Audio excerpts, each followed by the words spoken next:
Former President Donald Trump was indicted today for trying to overturn his loss to Joe Biden. We have to win in November, or we're not going to have Pennsylvania. They'll change the name. They're going to change the name of Pennsylvania. Pennsylvanians have a unique role with democracy and freedom. We have seen Pennsylvanians rise up at the ballot box. The work of making this world resemble one that you would prefer to live in is a lunch pail job. Kristi Noem is a monster. The Democrats are about to let her and the Republican Party off the hook for it. Good morning. Welcome to the Keystone Reckoning podcast. I'm your host, Jesse White. It is Tuesday, April 30th, 2024, and I am coming in hot today for several reasons. Obviously, we're talking about South Dakota Governor Kristi Noem and the widely circulated story from her upcoming book about how she put her dog Cricket in a pit and shot it. And we're not going to go through all the details of that. They're everywhere. You can look at it on your own, or I'm sure if you're listening to this podcast, you've certainly seen the story by now. So let's get into this. First of all, there's no denying Kristi Noem is an absolute monster.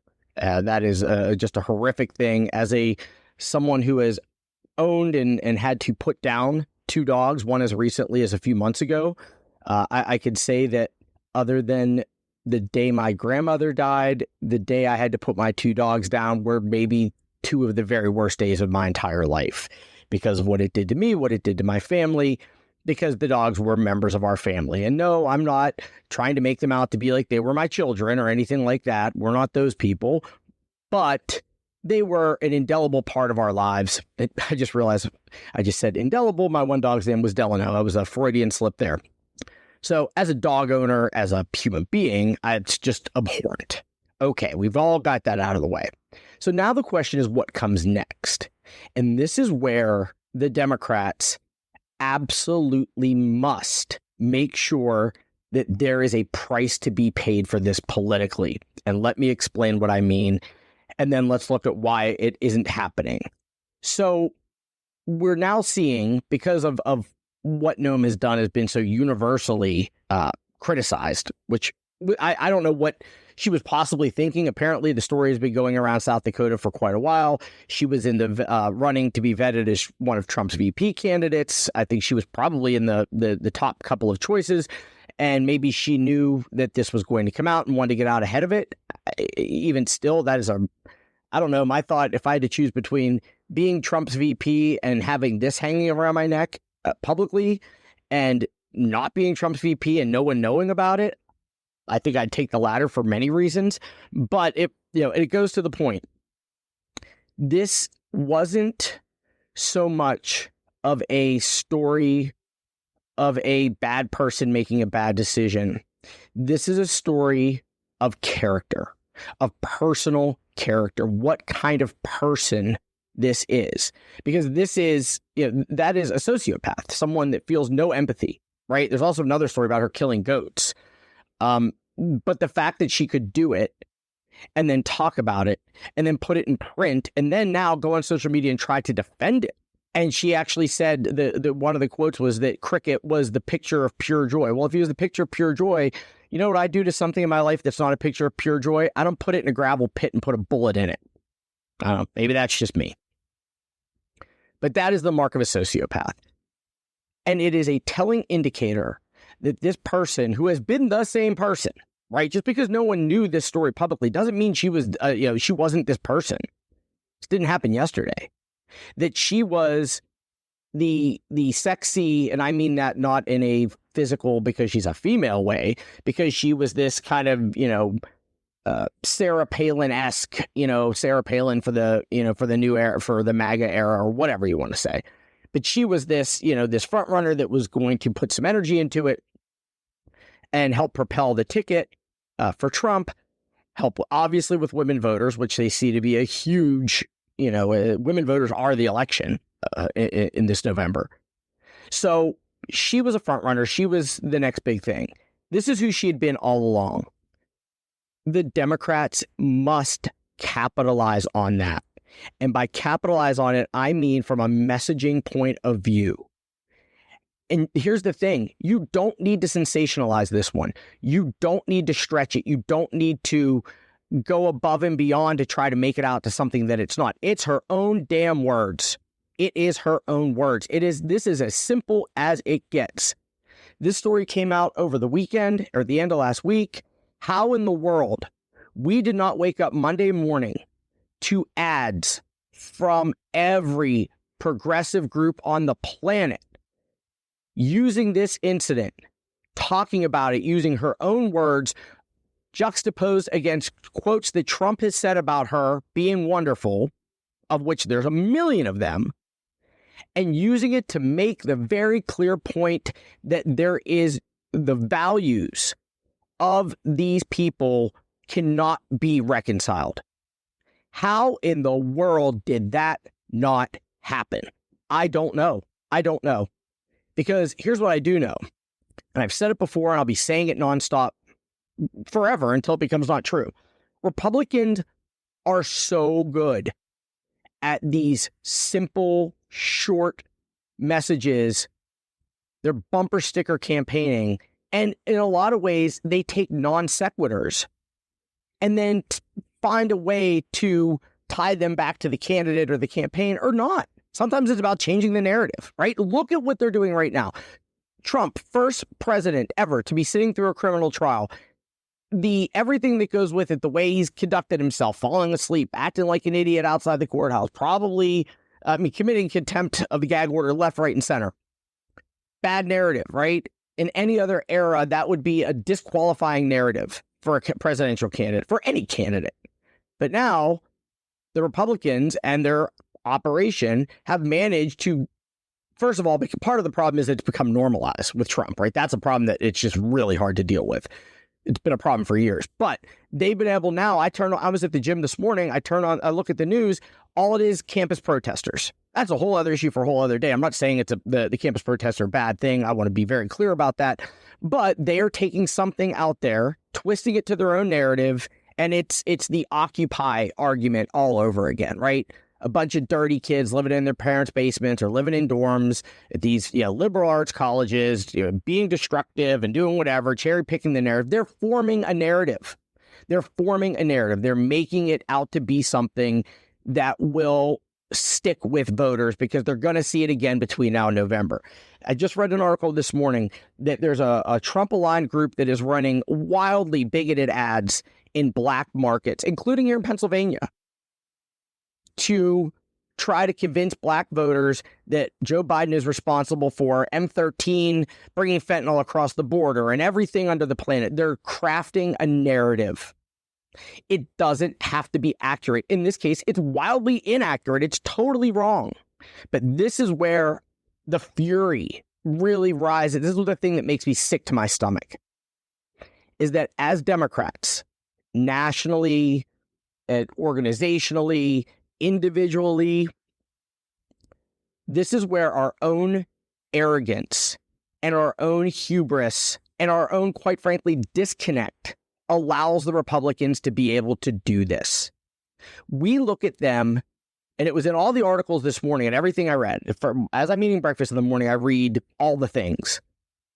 And it's a lot of tongue-in-cheek, right? Not that anybody's making light of the Kristi Noem thing. I want to be clear about that. But they're making these kind of sideways comments. They're taking the quick and easy little dig, right? There's a thing now. There's a lot of our state reps and people like that are like, post a picture of your dog not in a gravel pit. I'll start. That's adorable, right? Okay. Ha ha ha. Congratulations. You posted on Twitter. You've done your bit for democracy for the day. Get real. Get real. Because the people that you need to talk to, that we need to talk to, they're not following you on Twitter. They're at the gym where Fox News is playing in the background. They're at work. I guess not in school. I would hope school-age kids aren't voting, but you know what I mean. They are out in the world, and we get into this echo chamber where we get self-righteous, and we think that by making a little sideways comment or taking the lowest hanging fruit and just assuming that the voters are going to get it, right? That's one of the biggest criticisms I have of Democrats from a messaging point of view is we assume that everybody's paying attention, everybody shares our worldview, and that they're going to be able to read the context of what we're trying to say. Whereas Republicans literally beat you over the head with it.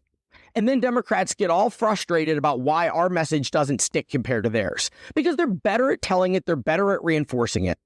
Because we often are so obsessed with being right that we forget that we have to win. You can't govern if you don't win. This election should not even be remotely close. How? How is this election close? I have a degree in political science. If you would have told me when I was in college, here's a case study of a random election a random United States election 25 years from now, analyze it and tell me what's going to happen. My response, my little blue book, I don't even know if they still use blue books. My little blue book would be dramatically different than the reality we're living right now. And we can be as mad as we want and frustrated and self-righteous as we want at the Republicans. But at the end of the day, they want to win. We want to be right. Well, what has that gotten us? Yes, we got Joe Biden elected. Yes, we got a slim majority in the U.S. Senate. Not enough to break the filibuster to actually get some things done for people, right? Not enough to really get anything done, not to do anything. But we can go out and raise money because we're in the majority. That's where we're at right now. We do just enough. And it is brutal. As someone who's been out there in the trenches in a variety of ways, it is brutal. It is grueling. It will break you. It shouldn't be this hard. We don't have to make it this hard. We make it harder than it needs to be, to our own detriment. And then we act like we're all geniuses because we're so smart that we've been able to figure out how to craft these clever narratives. Why? Why? We are letting them off the hook here. And here's the proof. Here's all I need. Article, Yahoo News, yesterday morning. Donald Trump has reportedly expressed disappointment in South Dakota Governor Kristi Noem after she revealed she killed her puppy. That's it, right?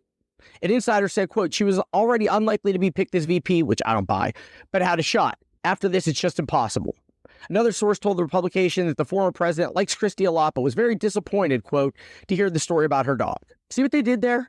It was the New York Post, by the way, where they got this information. So obviously Trump-friendly publication. They carried his water for him. They allowed the Trump, who is the Republican Party, right? By Trump saying, oh no, she's a bad person. Well, I don't really agree with that. He didn't even really come out and condemn her, right? He didn't even say anything directly, but he's going to distance himself from her and that'll be it. She'll be on an island. She's done. But we allow them to cut their losses and move on. That's insanity. That's insanity. And here's how I know it's insanity. Because if the roles were reversed, can you imagine for 1 second if that story was about Kamala Harris shooting the family dog? Think about that for a second. Go back 4 years. She's not the sitting vice president. She's on the short list. She's clearly, rising star. A lot has been said about her. She's in the eye, a sitting elected official of high stature. And a story comes out that she shot her family dog. Would the Republicans have ever let go of that story? Ever? No way. They would have, aside from destroying her, they would have been able to paint Democrats in a light that is, again, not accurate. It's a broad sweeping generalization. I believe that the overwhelming majority, the almost 99.5% of Republicans, even the MAGA Republicans, would shoot the family dog? Of course not. But what we have to understand is that we are carrying what's the least effective weapon I can think of? We're carrying a piece of string to a nuclear war, right? These people don't play fair. And, I hear a lot of, we have to be better than them. We have to be better. We have to do better. We have to show we can win. You know what? We don't have that luxury. Find a woman in Texas who's trying to get an abortion and ask her if she gives a damn about our messaging strategy. Look at what happened on January 6th. And now the fact that the courts including our Supreme Court, are going out of their way to try to make this the biggest loophole, hack job, getaway, and dangerous for our republic in American history. Does anybody care? Should anybody care when it's the truth? To me, that's the guiding star, right? That's the North Star. If it's the truth, I don't care how unpalatable it is. It needs to be out there, and it needs to be out there in a way that is so overwhelming. It needs to be shock and awe.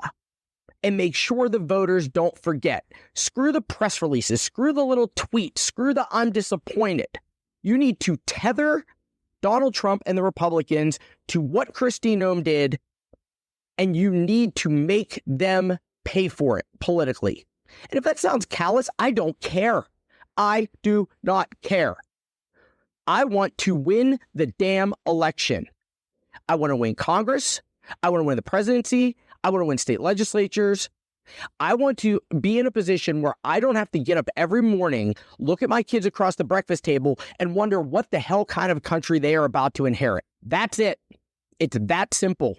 Set a narrative. When an opportunity arises from a narrative point of view, you must capitalize on it. But instead, we're going to let them get away with it because it is, quote, the humane thing to do, right? That's crazy. That is hubris at its absolute height. It is a values message. It's not even a disingenuous message. If this story hadn't come out, this woman could be vice president. She could be next in line to the presidency, and she's clearly a sociopath. This needs to be out there that these are the kind of people that are being put on pedestals and treated like moral leaders. Shame on us for not doing this. Shame on us. I get political fundraising emails from everybody on the planet, including a congressional candidate where I'm keeping track. I think since the primary, I've gotten about 11. It's a whole other podcast. You need to weaponize this. I'm sorry, you need to weaponize this. Instead of the, I'm desperately trying to do whatever I'm democracy's on the ballot, give me $3. That message, I'm sorry, has gotten stale. We need to throw a disruptor in there to get people to pay attention, because use the economy. Let's compare it to the economy. The economy, by all indicators, is fantastic, but people feel like the economy is bad.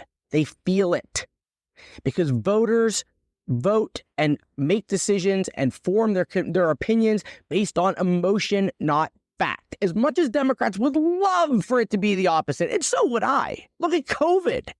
If that didn't teach us that emotion can trump fact with voters, what else do we need to know? People go vote and form their opinions, especially in a situation where no one knows what's real anymore. Fake news, everybody, there's so much happening. They want to grab onto something simple that they can feel. This is something simple that they can feel. It defines who she is and then defines the people around her by association, especially when they will not brazenly speak out against her. And there are so many quotes and clips of everybody talking about how wonderful this woman is. You could drown people in them. You could, no pun intended, you could fill a gravel pit with all of it. But we're not doing it. We're not doing it. One quick story to wrap this up, because I know I'm furious today.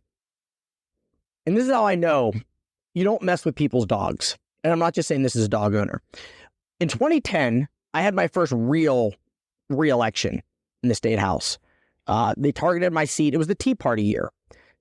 Southwestern Pennsylvania, we ended up getting crushed down there. We lost the majority because we failed to build it in 2008 when Obama got elected. Another story for another day.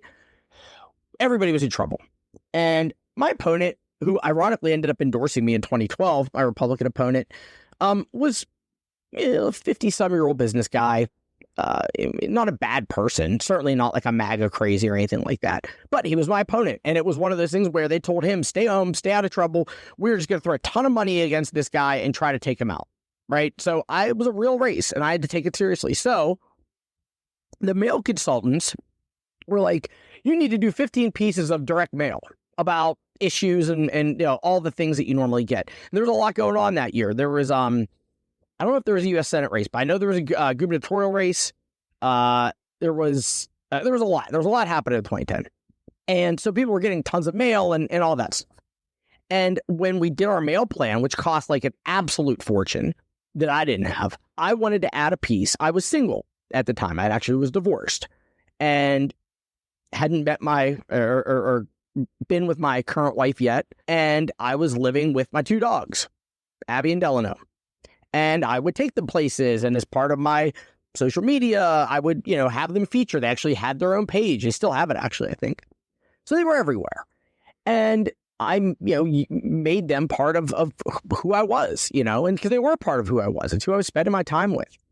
So I had this idea. That was the year, that term, we had banned puppy mills in the legislature. And we'd done some other things. And I was working with like the Humane Society. I was doing some animal legislation. And it was an area that I'm on the House Judiciary Committee. They were dealing with a lot of this stuff.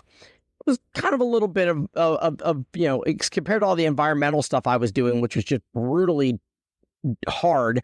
This was stuff where people it worked for all time zones, right? Like you could do things that people were like, yeah, that's common sense.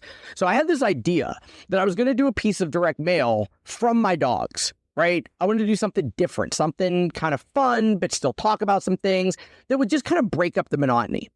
The House Democratic Campaign Committee flatly refused to pay for it, right? They were like, nope, we're doing 15 pieces of mail. They're all like 4 of them were duplicates of one another.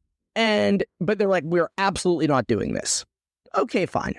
I felt so strongly about it. And I was so convinced that the cookie cutter approach that was being taken in Harrisburg was going to result in massive losses for Democrats, which, by the way, is exactly what happened. I said, I'm going to do it myself. I designed it myself, paid for it myself. It was only like a 4x6 postcard. And on the front, it had a picture of my dogs. And it said, we're Abby and Delano, we're Jesse White's dogs, and we cannot wait for this election to be over. Had my logo on it. Turned it over on the back. It had like a fun font. And it was written from them in like the first person.